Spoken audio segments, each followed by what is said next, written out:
It is often said that the most boring subjects are usually the most important ones. We all accept that water is life. As humans, having access to clean drinking water is a fine line between life and death. Pay careful attention to the content of this video, because regardless of how much you have stockpiled, and regardless of how many anti-zombie precautions you have taken, you could easily fall victim to something that can kill you without you even realizing it. In the previous video on stockpiling of drinking water, I mentioned cleaning out and disinfecting your water storage containers before you fill them up with water.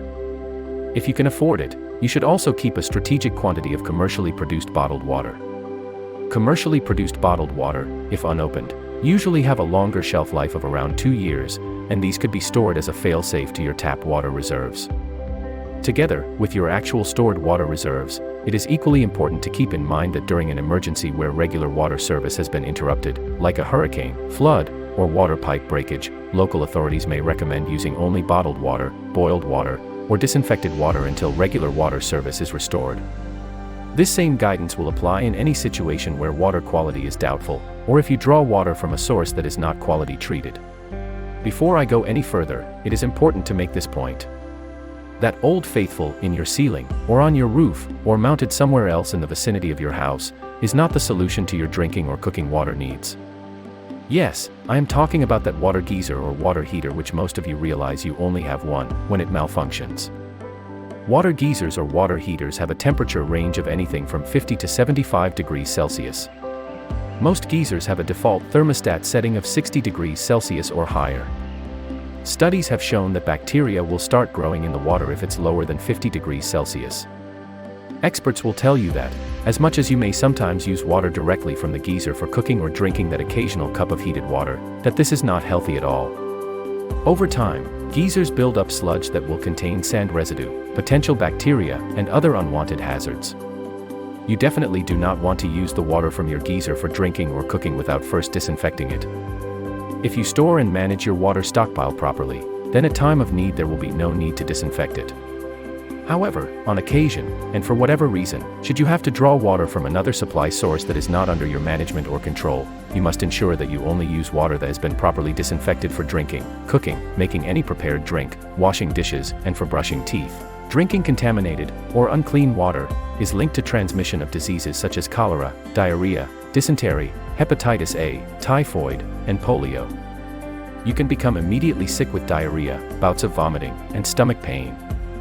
On a normal day, if you suspect you've consumed contaminated water, getting fast medical attention is probably easy and necessary to rule out any severe illnesses. This is especially important for those with pre-existing and vulnerable conditions like heart disease or diabetes. However, you are planning for the not normal days, and getting medical attention may not be easy at all. You must therefore prioritize water quality. According to health experts, bringing water to a rolling boil for at least 1 minute, or 3 minutes for altitudes above 1,000 meters, is sufficient to kill pathogenic bacteria, viruses, and protozoa. Should the boiled water have a flat taste, you can improve the taste by pouring the water from one container to another, and then allowing it to stand for a few hours, or you can add a pinch of salt for each liter of boiled water. If you are unable to boil the water to disinfect it, another option would be to utilize that unscented chlorine bleach that you have now wisely stockpiled. If you have medicine droppers as part of your water stockpile kit, you can use them, or you can use a teaspoon to apply the bleach to the water. However, depending on the reference source, there is an abundance of bleach to water disinfection application ratios. This will also depend on the sodium hypochlorite percentage range that your regular bleach product contains. This can range between 2% to 10% of sodium hypochlorite. In South Africa, for instance, most household bleaches contain 3.5% sodium hypochlorite, whereas in the US, UK, and Canada, this may range between 5 to 6%. Usually, the application ratio is 2 drops of bleach per liter of water, or a teaspoon of bleach per 20 liters of water. However, it is strongly advised that you carefully follow the product manufacturer's instructions on how to use their product. And, again, it must be unscented or regular bleach.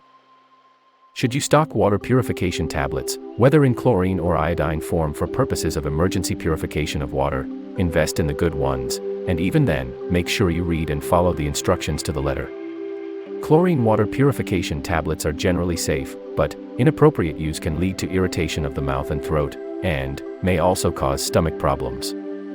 Water that has been disinfected with iodine is not recommended for pregnant women, people with thyroid problems, or those with known hypersensitivity to iodine. It's also not recommended for continuous use. If you intend keeping portable water filters in your stockpile, again, make sure you invest in proper ones that have a filter pore size of 1 micron or smaller to remove parasites. However, you should note that portable water filters do not remove viruses, and most portable filters do not remove bacteria either. This means that even after filtering, you will still need to disinfect the water. Again, carefully read and follow the manufacturer's instructions for the portable water filter that you may use for this purpose. A good drinking water filtration device is a handy lifesaver tool to have for your stockpile and in your bug-out bag, which will be covered in a later video. These devices are basically tubular straws with a built-in water filtration system that claims to filter out almost all of the unpleasant stuff like bacteria, protozoa, microplastics, and other unwanted elements. There are a few of them on the market. The good ones require no rocket science to operate and claim to purify thousands of liters of water on the go. The good ones may seem expensive when compared to the cheaper one, but, for sake of your prepper mindset, always remember that your life and the life of your family is priceless. So, preparing and prepping your water stockpile may not be the most exciting subject in the prepper book, but it is indeed the place to start when it comes to stockpiling for SHTF. Do this, and do it well. Do it as if your life will depend on it, because it certainly will. In the next video, I will talk about the food types you will need to consider for your prepper stockpile. Until then, remember, self-preservation is nothing to be ashamed of. Subscribe to the South African Prepper. Like and share our videos to other South Africans, since we are all in this together. Here you get real information and fact-based insights. We don't do opinion or BS. Preparedness is not a hobby, it is a way of life that could save your life.